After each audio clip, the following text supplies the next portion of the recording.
Hey everybody, how's it going? Thanks for clicking on the video. I appreciate you guys for watching. In this video, I'm going to talk about boundaries, but I'm going to be referencing something that I ran across on Facebook this morning. It was a story. I don't know if it was a TikTok or if it was something that someone posted on Instagram. You know how they have these stories on Facebook now, these little short stories. And okay, this one was a couple eating lunch. Looked like the guy had some fried rice, and I don't know what the girl was having, but couple sitting and having lunch, and the girl offers her boyfriend or husband, whatever, she offers him a bite of hers, and he goes, "Oh no, thank you, I'm good," and he's enjoying his meal. And so right after that, she goes, "Oh, okay," and then she goes, "Well, can I try a bite? Can I try some?" Just kind of like that, you know. And he just kind of looks at her and he goes, "Oh, so you offered me a bite so that you could just get some of mine, so that you could ask me?" Basically was the gist of the whole thing, right? And I don't know, I looked at that video and one could come to many different conclusions. Really, on the surface, it's something we would just laugh off, you know, and be like, okay, it's just a couple having lunch, so what? Dude didn't want to give her a bite, she wanted a bite. So I got to reading deeper into it, okay? This sparked something in me, you guys. It's how my mind operates. And I got to thinking about people's personal boundaries, all right? And so I started reading the comments because, I don't know, I like to know what people are thinking about things, what they have to say about things, what's going on. And, I'm sorry, I gotta find a place to park. I'm about to eat my lunch. I haven't eaten anything today, and I'm really hungry. So I'm gonna pull over and conserve gas, find me a nice spot where I can finish this without being interrupted. Anyway, okay. So yeah, this is kind of how my mind operates when I see little things like that. My mind always goes to a psychological place. It just does. I see deeper into things. It's because of what I've been through in my past, the trauma, the different relationship situations I've been through in my life, the experiences I've had, the things I've been interested in studying and reading. And no, it's not necessarily always a trigger or a trauma response. Sometimes it is, but I'm fully aware of that. You know, I'm very self-aware when it comes to, oh, you're reacting to this and projecting your own trauma onto it. You're projecting what happened in your relationship. You're projecting your own childhood onto something. You're being triggered right now and you're going overboard and project. I'm very, very aware of all of those layers. And when I'm doing such a thing and when I'm not, when I'm really just looking at a situation and analyzing it from several different perspectives and what could be going on. And a lot of times people don't do that. They just look at a situation in a very superficial or surface way, and they make a very quick judgment about it right then and there. Oh, ha ha ha. So I think I either wrote them down or I screenshotted some of the comments about this 15-second video of this couple's exchange. He was enjoying his lunch. She offered him a bite of her food. He didn't want it. "Thank you, I'm good." Enjoying his own lunch in his own space. And then she proceeded to ask, "Well, can I have some?"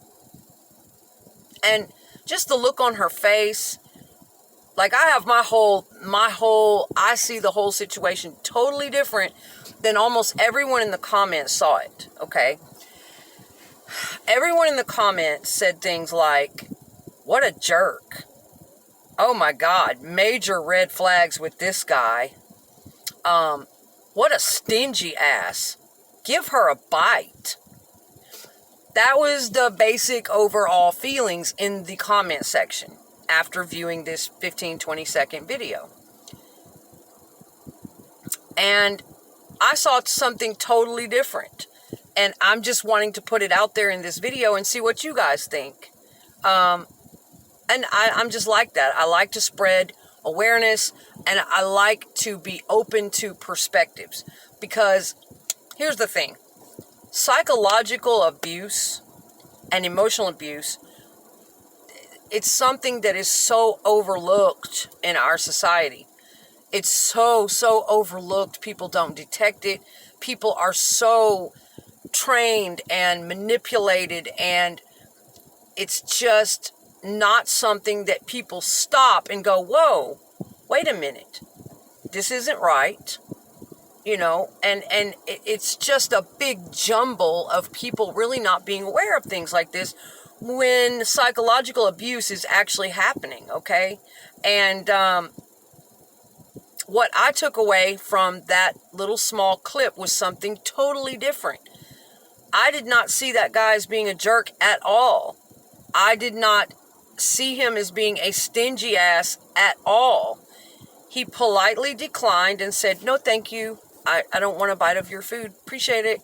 And he continued enjoying his meal. Then she proceeded to ask in this kind of annoyingly playful way, well, can I have some?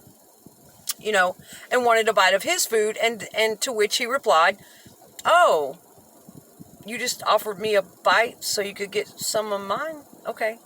You know, and then it went off. And people immediately, I mean instantly, judged that guy. Calling him all kinds of jerks, stingy asses, give her a damn bite. Oh my God, he's a red flag. All of these things. And I don't know, call me weird, but I didn't see that at all in him. What I saw was a guy enjoying his meal in his personal space with his girlfriend sitting across from him. He didn't want a bite of her food, and he didn't want to give a bite of his food at the moment. I didn't see anything wrong with that. That doesn't make him instantly a red flag. Oh my God, what a stingy ass jerk. Okay, and now let's go into why. Let's go into what could have been going on. I don't know these people. Just a little disclaimer here. This is my personal opinion and feelings that I get off of things from years and years and years of therapy, studying psychology, growing up in a dysfunctional and abusive childhood, going through different experiences with different friends and romantic relationships, and really devoting myself to this type of study. This is, though, my personal opinion, my feelings, my perspective, what I get off of things, okay? Just putting that out there. But what I got from the whole situation was that, okay, oftentimes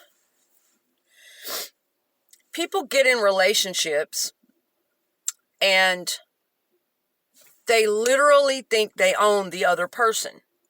I don't like, the sun is right in my damn eyes. Okay, guys, they get in relationships, especially younger people, and they think they own the other person. Like, all sense of personal space, sense of boundary, respect for boundaries, identity.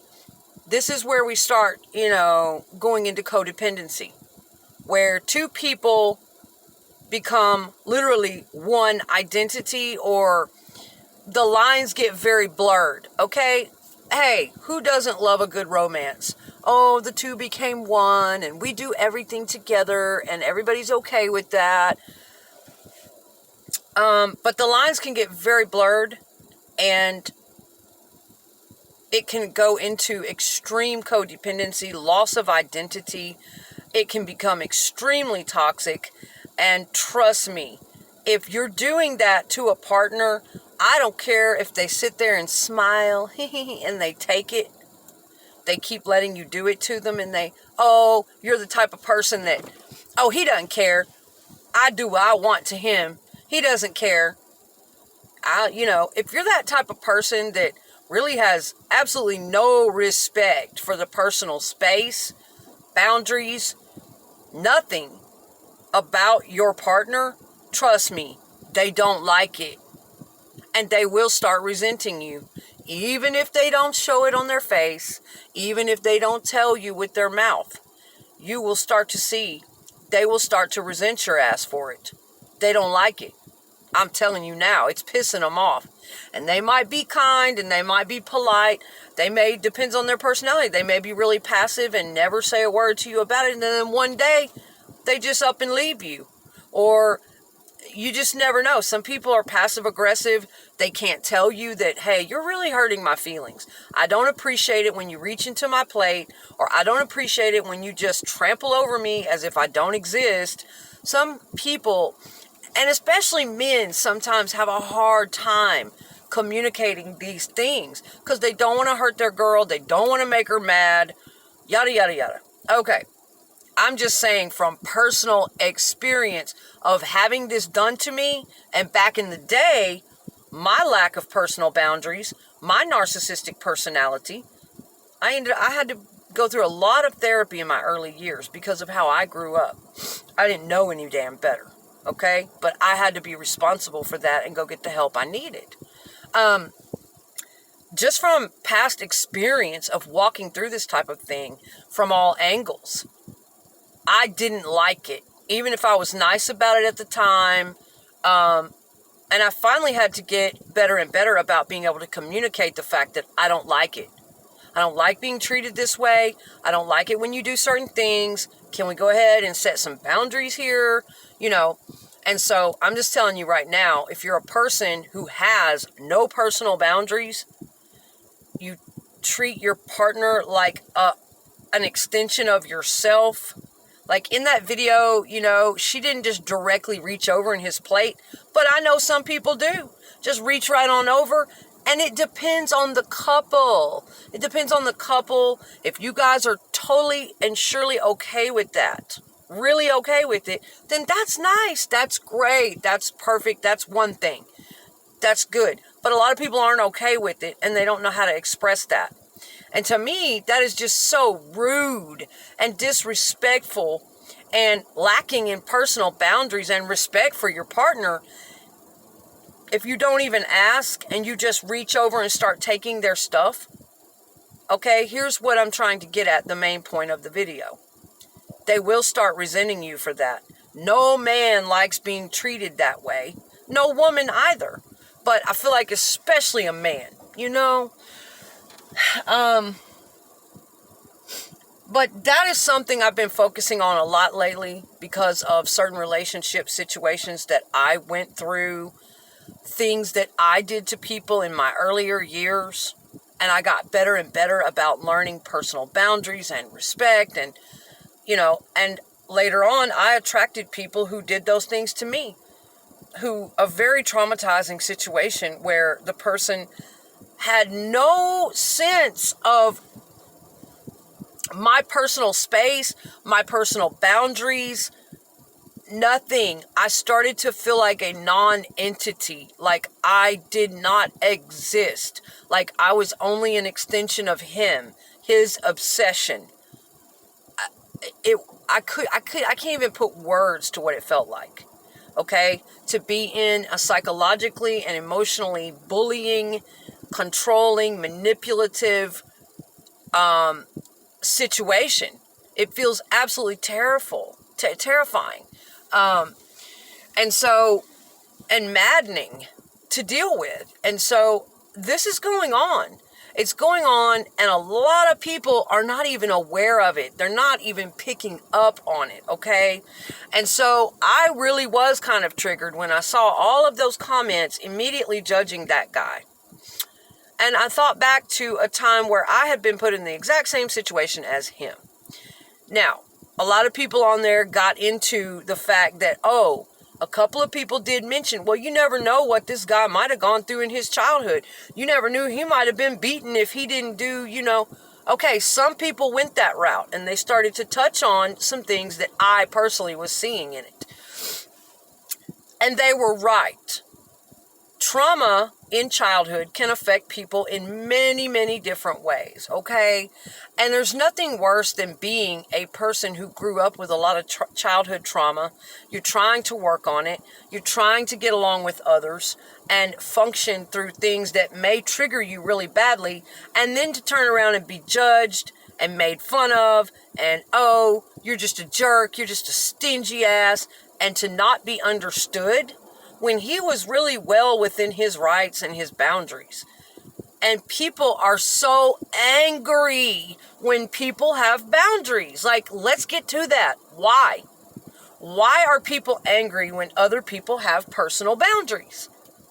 So that's what I'm getting at. That's what I'm getting at.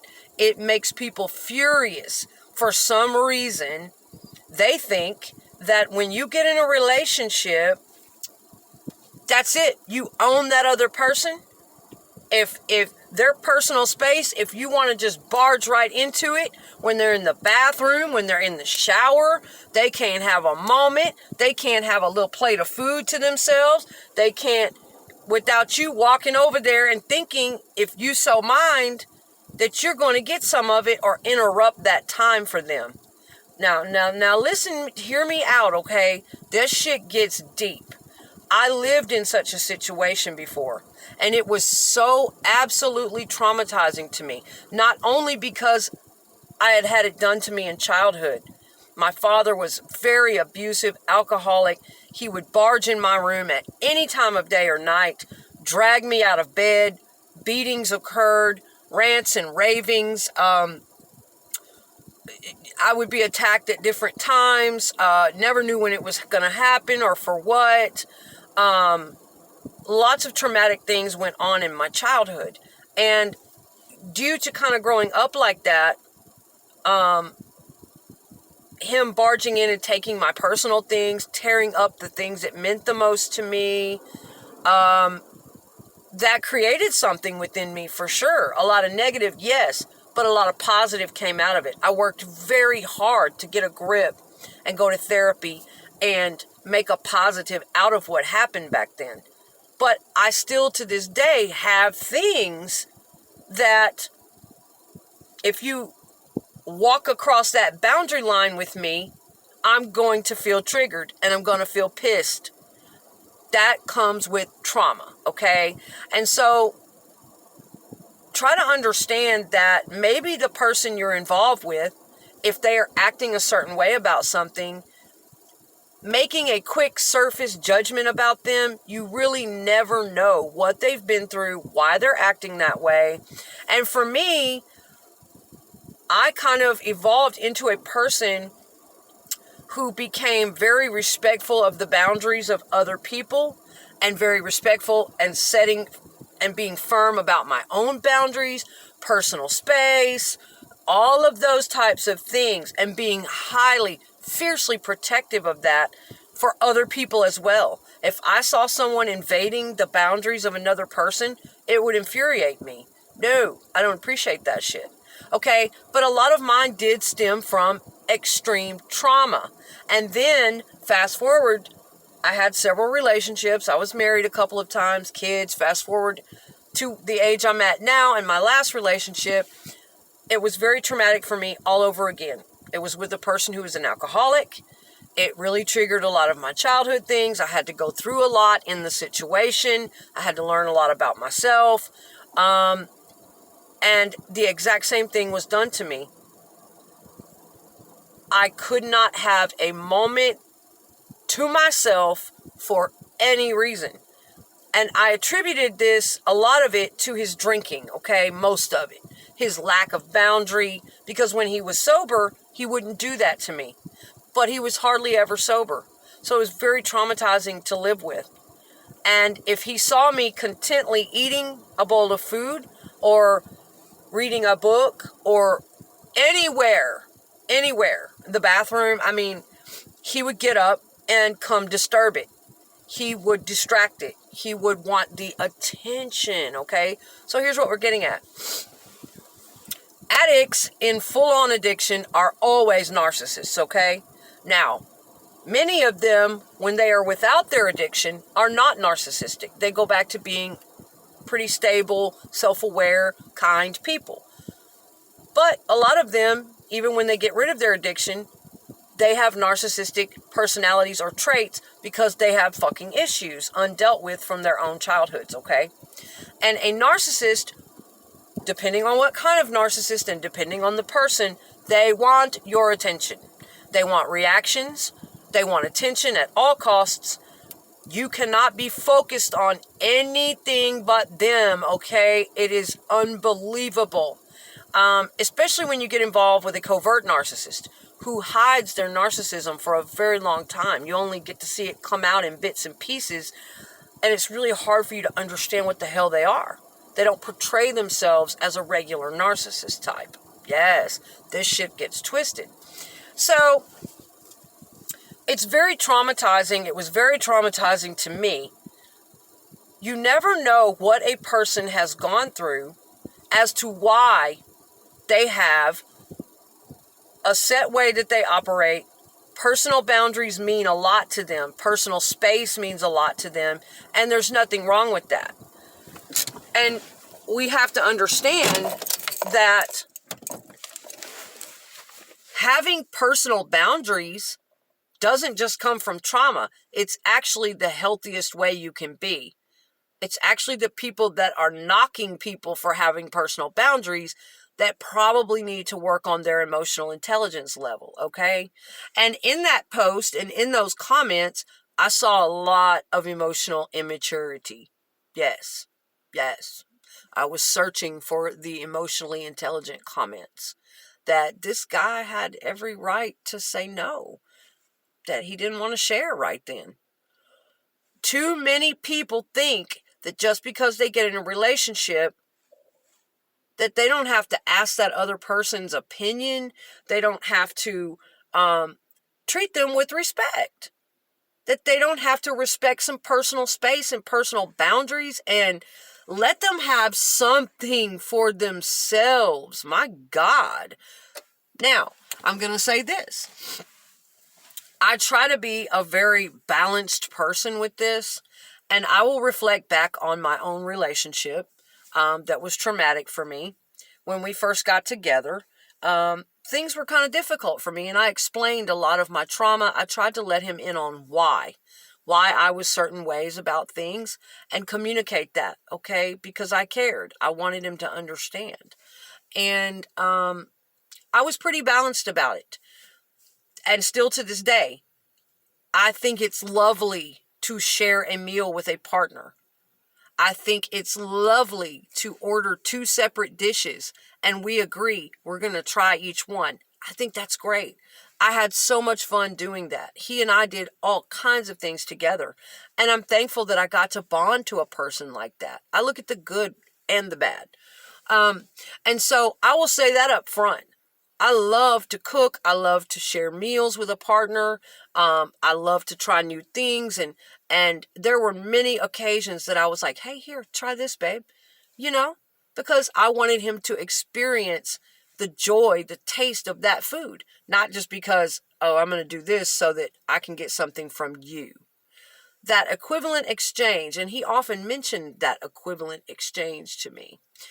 Highly narcissistic people generally are not really ever thinking about your joy. They hardly ever do things from a place of, I want you to experience joy. I want you to experience delight. I want you to feel comfortable. They're not thinking about what you're going to feel. Most highly narcissistic people, they only do things to get something in return. That's right. Most of them do. And so the guy in the video,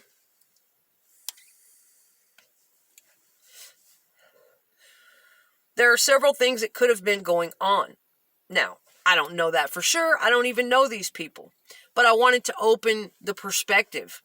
And I just wanted to speak up for people who are being emotionally abused, who are being psychologically abused, who are living with narcissistic people, toxic people, and being treated in a certain manner, and we never know. Behind the scenes, anything could have been going on.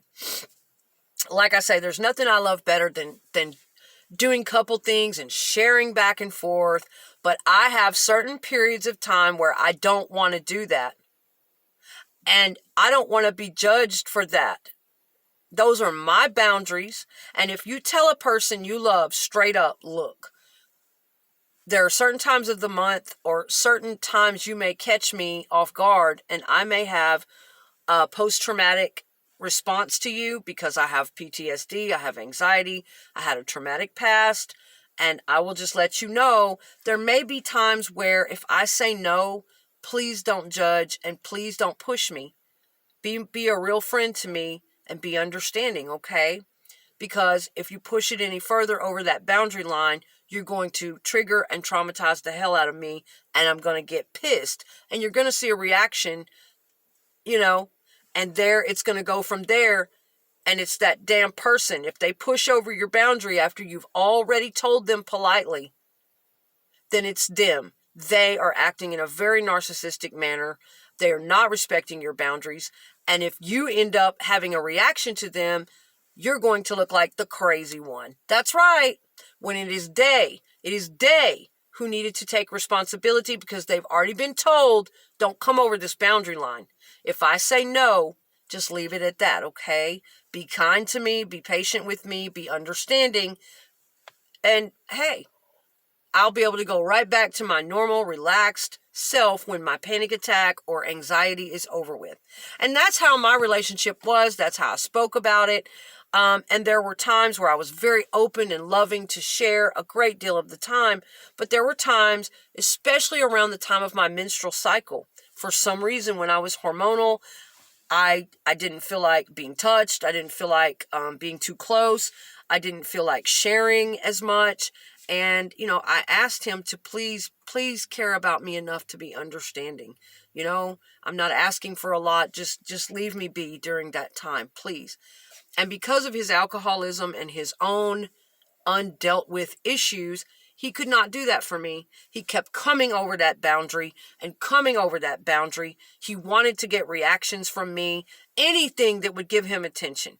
He could not stand for me to be sitting quiet and content, happy, doing something on my own, because that is something a narcissist cannot do.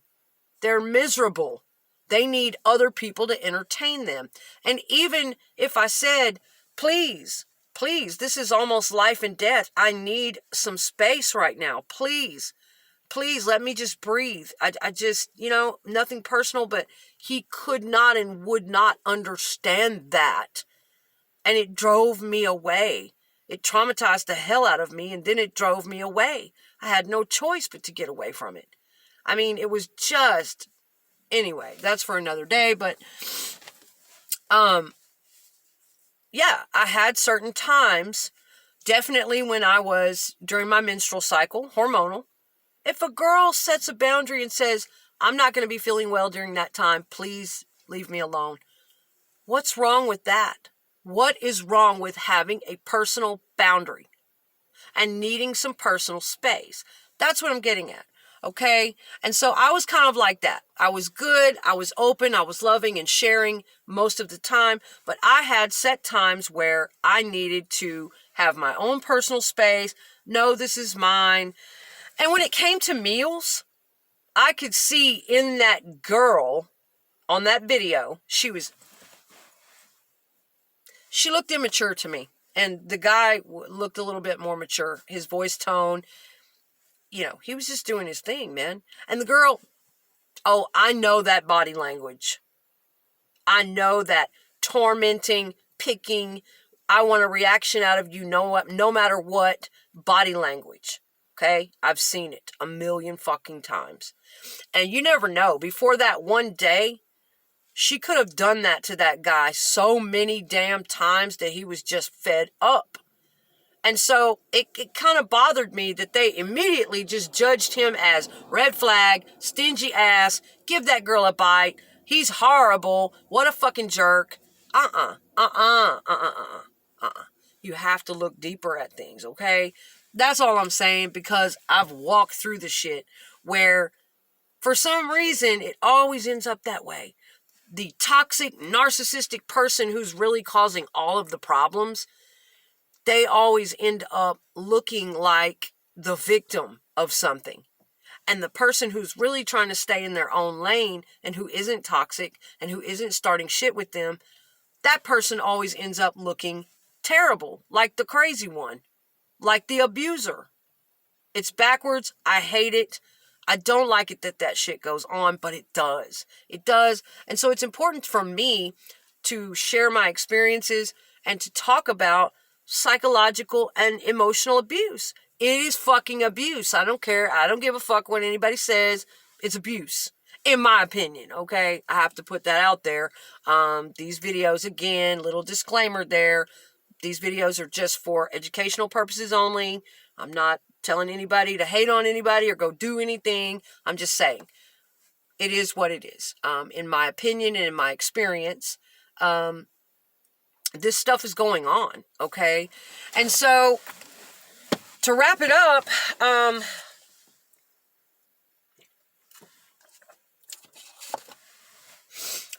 what could have happened is similar to what happened to me thousands of times. I would tell my partner, listen, okay, we're going to get something to eat. And if we pre-agreed, and a lot of people judge that as too picky, too fussy, you're too difficult of a person. Well, I will say people raised in trauma who are actively working on it, and I won't say we're the easiest personalities in the world, but I feel that it also takes, we have to date or get involved with people of really high emotional intelligence. Other people who are either actively working on psychological issues themselves, very self-aware, and very understanding of these types of matters. I will say, definitely as a person who was raised in trauma, I can't be around immature fucking people at all in relationships. It does nothing but trigger my own trauma from the past and make it 1,000 times worse. So, but I don't know about everyone who was raised in trauma, but in my relationships, I did work extra hard to be fair, to be aware of myself, so that I wouldn't be too difficult for that person. You know, I did. I tried to give as much as humanly possible that didn't feel traumatizing to me. You know what I'm saying? So I was always kind of aware of that. And I'd never seen anything like it, okay? So mealtime, if we're going to go out together and get some meals, if we pre-agree and say, hey, we're going to get something different, you can try mine, I can try yours, cool, if we're in that vibe. If I was feeling that at the time, that's fine. I had no problem with that. But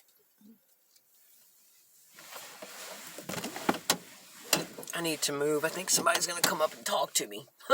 And I'm trying to finish this. But, it's getting long. But if I was hormonal or I just wasn't feeling like that day, or perhaps my blood sugar had gotten too damn low, okay, well, yeah, it's my personal responsibility to make sure I don't get that hungry so that I don't fly off the handle if someone wants a bite. But then again, it's my damn food. I should be able to eat it without worry that someone